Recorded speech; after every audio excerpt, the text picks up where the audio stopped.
तो ये हमारा आज का टॉपिक है ग्राउंडेड कंडक्टिंग स्फीयर।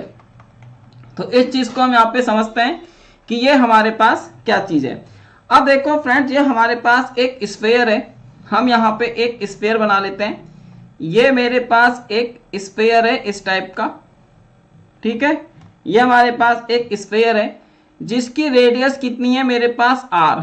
इस स्फीयर की जो रेडियस है ये हमारे पास r है और ये आपके पास एक ग्राउंडेड कंडक्टिंग स्फीयर है, सही है। अब ग्राउंडेड कंडक्टिंग स्फीयर का मतलब क्या है कि फ्रेंड्स मैंने इसको यहाँ पे ग्राउंडेड किया हुआ है, जिसका मतलब यह है कि इस स्फीयर का जो टोटल पोटेंशियल होगा वो कितना होगा फ्रेंड्स, 0। ये मैंने आपको हमेशा बताया है कि आप किसी भी चीज को ग्राउंडेड करते हो तो इसका मतलब है कि आप उसके पोटेंशियल को यहाँ पर 0 कर रहे हो, तो इसका जो पोटेंशियल है वो हमारे पास कितना हो जाएगा, 0। अब ये हमारे पास क्या है, इसका ओरिजिन है। अब फ्रेंड यहाँ पर आपने एक चार्ज रखा हुआ है Q, ये हमारे पास एक चार्ज है आपका Q। अब ये जो चार्ज है ये ओरिजिन से कितना डिस्टेंस पर है, मान लीजिए ये जो चार्ज है ये ओरिजिन से आपका d डिस्टेंस पर है, मतलब इसकी जो हाइट, इसकी जो डिस्टेंस है ओरिजिन से वो कितनी है फ्रेंड्स, आपकी d, ठीक है। ये डिस्टेंस हमारे पास होगा ये d। अब मेरे को क्या करना है, मेरे को फ्रेंड्स इसकी वजह से जो ये हमारे पास ग्राउंडेड कंडक्टिंग स्फीयर है, इसकी वजह से मेरे को ये पता करना है कि इसका इमेज चार्ज कहां पर होगा और उसकी डिस्टेंस कहां पर होगी। तो मान लीजिए हम अपने इमेज चार्ज को यहां ले लेते हैं। मेरे पास ये एक इमेज चार्जेस है ना, ये मेरे पास एक इमेज चार्ज है, इसको मान लेते हैं यहाँ पे कैपिटल Q। अब ओरिजिन से ये हमारे पास ओरिजिन है, इस ओरिजिन से इस इमेज चार्ज की जो डिस्टेंस है ये मान लेते हैं हमारे पास कितनी है, a। ये डिस्टेंस फ्रेंड्स हमारे पास कितनी हो जाती है, a हो जाती है। अब मेरे को क्या करना है, मेरे को फ्रेंड्स यहाँ पर पोटेंशियल कैलकुलेट करना है। तो हम पहला पोटेंशियल अपना यहाँ पे निकाल लेंगे। ये हमारे पास है एक पॉइंट A, ये हो जाएगा हमारे पास पॉइंट A, और एक मैं दूसरा पॉइंट यहाँ पे मान लेता हूँ B। अब मैं इन दोनों के ऊपर यहाँ पर अपना पोटेंशियल कैलकुलेट करता हूँ। तो देखिए अब हमारे पास क्या है, स्टेप फर्स्ट। तो स्टेप फर्स्ट में मैं क्या करूंगा, स्टेप फर्स्ट में फ्रेंड्स हम यहाँ पे क्या करेंगे, हम यहाँ पे करेंगे पोटेंशियल एट पॉइंट ए। तो एट पॉइंट ए पे जो हमारा पोटेंशियल है फ्रेंड्स वो कितना होगा, तो हम इसको देखेंगे। तो ये होगा हमारे पास V इज इक्वल टू, अब यहाँ पे पॉइंट ए पे जो पोटेंशियल होगा वो स्मॉल q की वजह से होगा, ये होगा स्मॉल q की वजह से पोटेंशियल, और ए पे जो पोटेंशियल होगा ये होगा आपके पास कैपिटल Q की वजह से पोटेंशियल। अब आपको पता है कि पूरे स्फीयर के ऊपर जो पोटेंशियल होगा फ्रेंड उसका सम 0 होगा, तो ये पोटेंशियल का सम 0 हो जाएगा। तो इसको लिख लेंगे VQ और इसको लिख लेंगे V कैपिटल Q। ये हमने यहाँ पे इसको इस तरीके से लिखा है, ठीक है। ये हमारे पास इस तरीके से आ जाएगा। अब यहाँ पे देखिए हम यहाँ पे VQ की वैल्यू कितनी है, तो फ्रेंड ये वाला जो हमारे पास VQ हो जाएगा, मैं यहाँ पर अपना VQ लिखता हूँ। तो VQ की वैल्यू कितनी हो जाएगी, इस VQ की वैल्यू इस पॉइंट A पर, तो इस पॉइंट A पर जो हमारे पास VQ हो जाएगा ये हो जाएगा KQ। और फ्रेंड देखोगे यहाँ तक का जो डिस्टेंस है ये मेरे पास D है, लेकिन इसमें से हमारी रेडियस माइनस हो जाएगी, तो ये हो जाएगा हमारे पास D माइनस का R। ये बात सबको समझ में आई, इसको हम D माइनस का R लिख सकते हैं। उसी तरीके से फ्रेंड जो मेरे पास V कैपिटल Q होगा ये हो जाएगा हमारे पास KQ अपॉन, अब देखिए ये हमारे पास क्या है, ये हमारे पास रेडियस है और इसमें से a डिस्टेंस यानी कि ओरिजिन से ये चार्ज a पे रखा हुआ है, तो ये हो जाएगा हमारे पास r माइनस का a। ये बात आपको समझ में आ गई।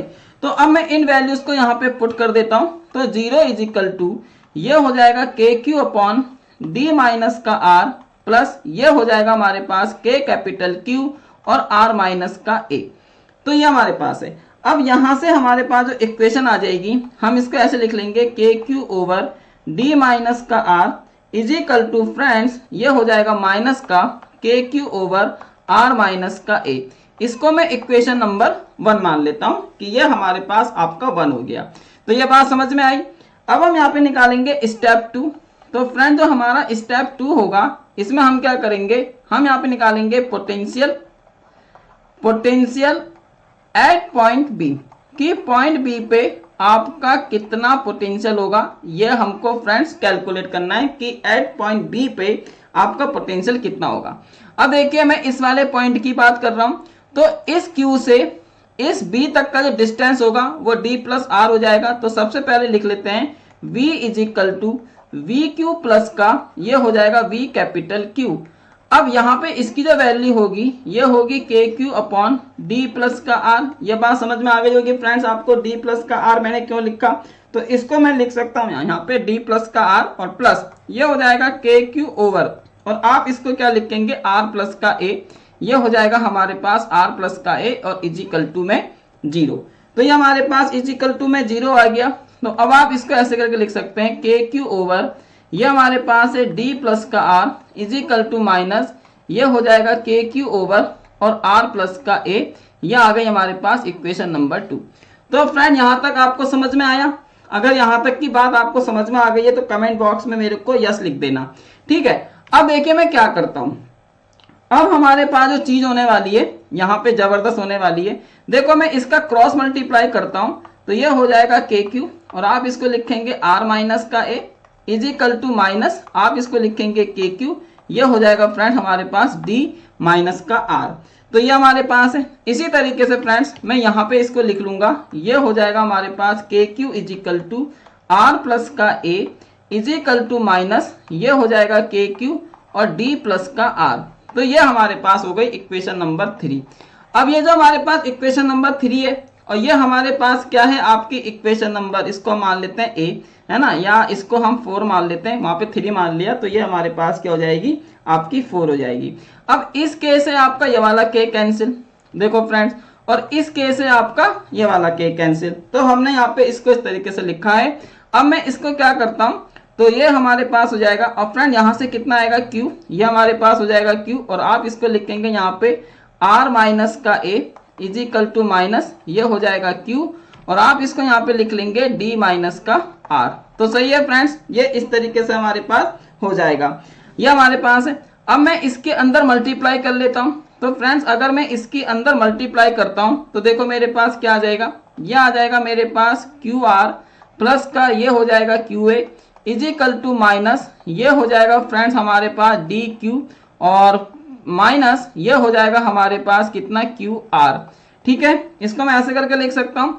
इसी तरीके से फ्रेंड्स ये हो जाएगा क्यू आर माइनस का, इसको मैं लिख सकता हूँ क्यू ए इजिकल टू ये हो जाएगा माइनस का डी क्यू और प्लस इसको मैं लिख सकता हूँ यहाँ पे क्यू आर।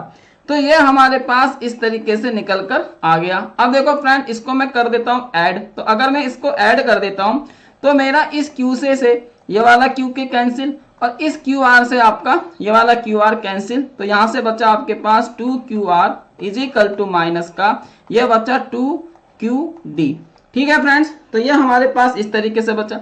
यहाँ से आपका 2 से 2 ये वाला 2 से 2 कैंसिल। तो हमारे पास कितना आया Q R is equal to minus का क्यू डी। अब मेरे को यहाँ से क्यू की वैल्यू निकालनी है तो क्यू इजिकल टू हो जाएगा हमारे पास माइनस का क्यू ये हो जाएगा आपके पास आर अपॉन डी। तो फ्रेंड्स ये हमारे पास आपका फॉर्मूला निकल के आ गया है, मतलब ये हमारे पास चार्ज का फॉर्मूला निकल के आया है कि क्यू इजिकल टू माइनस का Q upon R upon D. तो फ्रेंड्स ये इस तरीके से आपका बन जाएगा। यहाँ तक की बात समझ में आ गई है? अगर इतना समझ में आ गया है तो यार लाइक कर देना, है ना। तो ये हमारे पास इस तरीके की चीजें हो चुकी हैं। अब आपके पास ये निकल के आ गया, क्यू की वैल्यू निकल के आई है हमारे पास इतना माइनस का क्यू आर अपॉन डी। अब मेरे को क्या चाहिए, मेरे को चाहिए फ्रेंड इस ए की वैल्यू कि ये जो आपका ए है ये वाला जो ए है इस ए की वैल्यू कितनी होगी। तो हम इस ए के लिए हम क्या कर सकते हैं, तो देखो सिंपल है, मेरे को यहाँ पर ए कैलकुलेट करना है। तो ए मैं कहाँ से निकाल सकता हूँ, मैं किसी भी एक इक्वेशन में पुट कर दूंगा तो मेरे को क्या मिल जाएगी, ए की वैल्यू मिल जाएगी।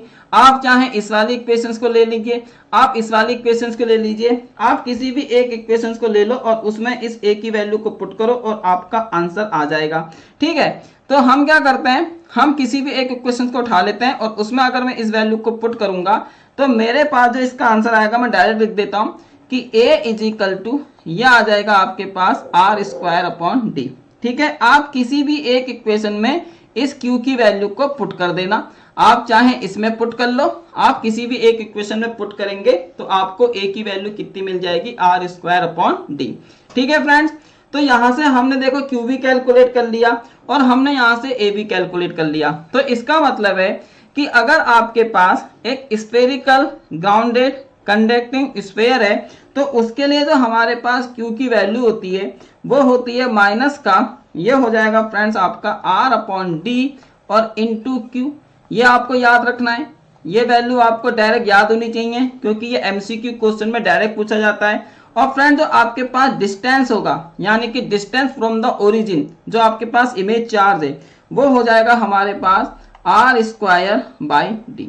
तो इतनी बात समझ में आ गई, ठीक है। ये दो फॉर्मूले आपको अच्छे से याद होने चाहिए। अगर ये दोनों फॉर्मूले आपको अच्छे से याद हैं तो आपको बहुत ही ज़्यादा फायदा होने वाला है, ठीक है फ्रेंड्स, क्लियर।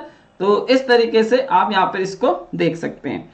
तो चलिए, यह हमने यहाँ पे सीख लिया है कि आपको कैसे करना है कि अगर मेरे पास एक ग्राउंडेड कंडक्टिंग स्फीयर है तो उसके लिए हमारे पास जो चार्ज होगा यानी कि इमेज चार्ज होगा उसकी वैल्यू ये होगी, और हमारे पास जो उसका डिस्टेंस होगा चार्ज का वो होगा R²/d। तो यह आपको क्लियर हो गया।